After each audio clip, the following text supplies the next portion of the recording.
it is very important to understand that radiologists see visceral fat every day. We do see visceral fat every day. And in fact, when a patient does not have much visceral fat, the study becomes a little bit more challenging to read because everything is more crowded in your abdomen. So we kind of like visceral fat, quote unquote, because visceral fat makes things easier to see because it's just displacing everything and the organs are just floating in the ocean of visceral fat, like Sean says. I have never learned to describe visceral fat in medical school or during my 2 radiology residencies and during my body fellowship. And again, it's not because radiologists cannot see visceral fat or are not trained in reporting visceral fat. It's just because it is something that we as radiologists just go through it as if it's normal. You know, almost everybody has visceral fat now. When you don't see visceral fat, this study is harder to read.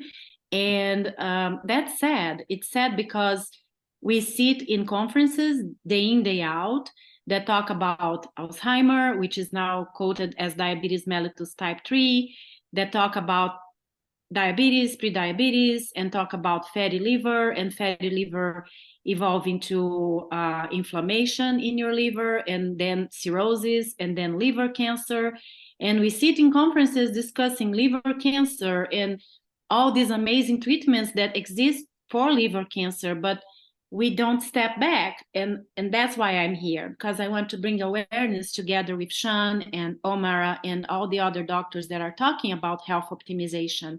My goal is to bring awareness for all my radiologist colleagues that how about we step back, we start describing visceral fat in all the scans we are reading, since it has been proven that visceral fat is the root, is the cause of the majority of these things, right? So visceral fat leads to insulin resistance. Visceral fat leads to prediabetes, diabetes, fatty replacement of the pancreas. Visceral fat leads to, it has been proven, like fat around your heart and cardiac abnormalities in conduction. Visceral fat can be a cause, is studied to be a cause of mental disorders and dementia. Visceral fat, I'm citing everything in your body from head to toe. Visceral fat can give you like fatty liver again, inflammation in your liver, cirrhosis, liver cancer. Visceral fat has been linked to autoimmune diseases. Visceral fat has been linked to inflammation in your body that leads to cancer. So, and the patients who have visceral fat, if they are obese, they also are in the class of people that are more prone to have colonic diverticulosis or stones, gallstones, and the fat in your pelvis makes your organs to be more relaxed. So then you're going to have something that it's called pelvic organ prolapse that is responsible for incontinence in women. When you have visceral fat and you have metabolic syndrome, then you start replacing your muscles with fat, which Sean calls so well the marbling of the muscles and the sarcopenia. And that's another thing that I want to bring awareness, is that it's very important to follow these strategies to optimize your health. My goal is I want to be 70 or 80 or even more, but I want to be functional. I want to have a functional body. You know, there is ice here sometimes and I fall. What do I want from my body? I want my body to fall in a way that I'm going to get less hurt, or I want myself to be able to fall and stand up alone. That's the sarcopenia, that visceral fat and being sedentary and allowing your muscles to be replaced for fat. It happens. You don't have to have cancer to have that, right? And the MRI is such an important tool because it allows us to see the visceral fat and allows us to see also the muscle replacement by fat.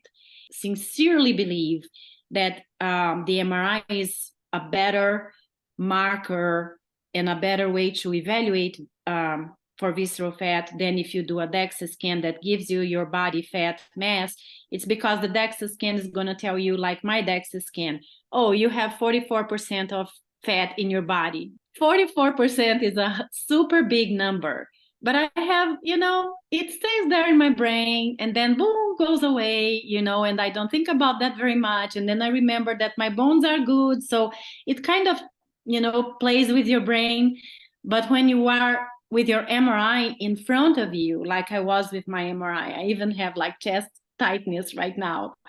When you have the MRI in front of you and you see that your abdomen is mainly filled with visceral fat, and that the visceral fat is like surrounding all your organs. And then I was able to see how little of musculature I have in my abdomen, how the musculature that sustains my body along the vertebral bodies of my thoracic and my lumbar spine are already diminished and replaced by fat. Or I am able to see in my thighs the marbling, like Sean says, that looks like a steak that we're gonna eat. And I am in the back of my mind thinking, I need my legs for me to walk. So yes, the MRI has this huge impact on engaging your vision, engaging you really feel in your heart, you feel in your body, like the senses connect.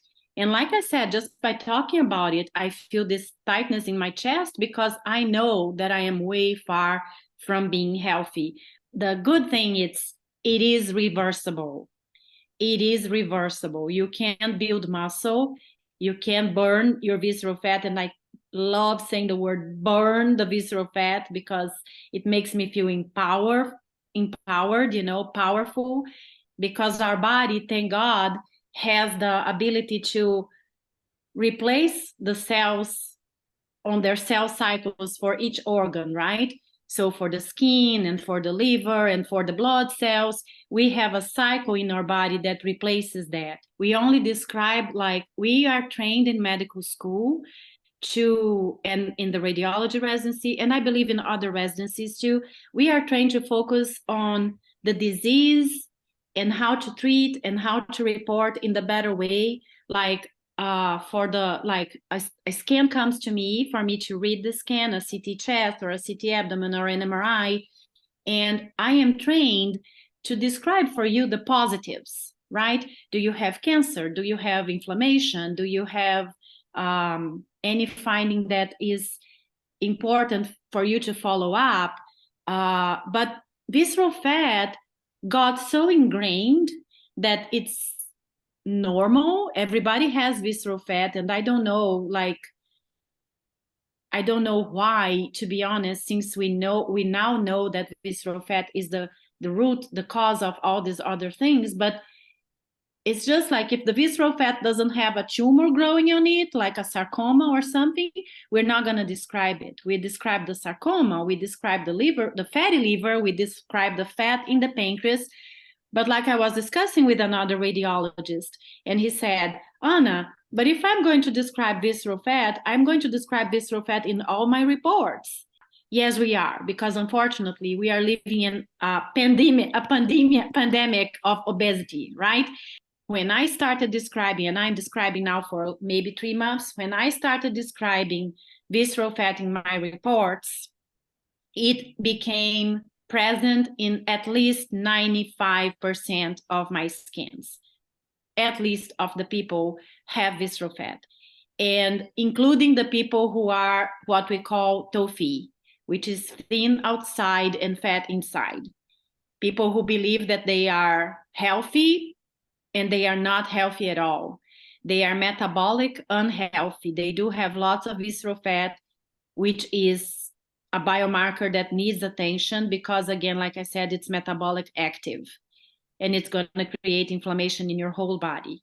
But I believe that by describing it, we also are going to overwhelm the providers who are ordering the scans, and then people are going to start doing the preventative measurements, the health optimization strategies, and we are going to be advocating for health. So I say metabolic, and it says, and usually it's when I say mediastinal fat, visceral fat, fat around the heart, pancreas replaced by fat, fat in your liver. So when I say these things in the report, in the end I say constellation of findings are concerning for visceral fat. And then I put, this could be associated with a range of long-term metabolic complications and reversible, because it's really important to understand that this is reversible for the providers and for the patients who will get access to their report. And reversible with lifestyle strategies such as low-carb foods, no processed foods, high-intensity exercises, strength training, and some kind of sprinting activities. I change this sometimes for patients according to their age, or if it's a patient that is 80 years old or more. And unfortunately, I see that the patient has lots of comorbidities like an aneurysm of the aorta, an aneurysm of the thoracic aorta, or important vascular calcifications, or an enlarged heart. I kind of stop here in the strength training. I don't put the sprinting activities because I don't want, again, do no harm. Patients with visceral fat also have lots of peripheral arterial disease, so severe vascular calcifications, problems in your heart, problems in your aorta, and some of them can't even walk very well because of the vascular insufficiencies, right? So each person is unique, each patient is unique, and each treatment and each plan is tailored individually, right? We have to remember that.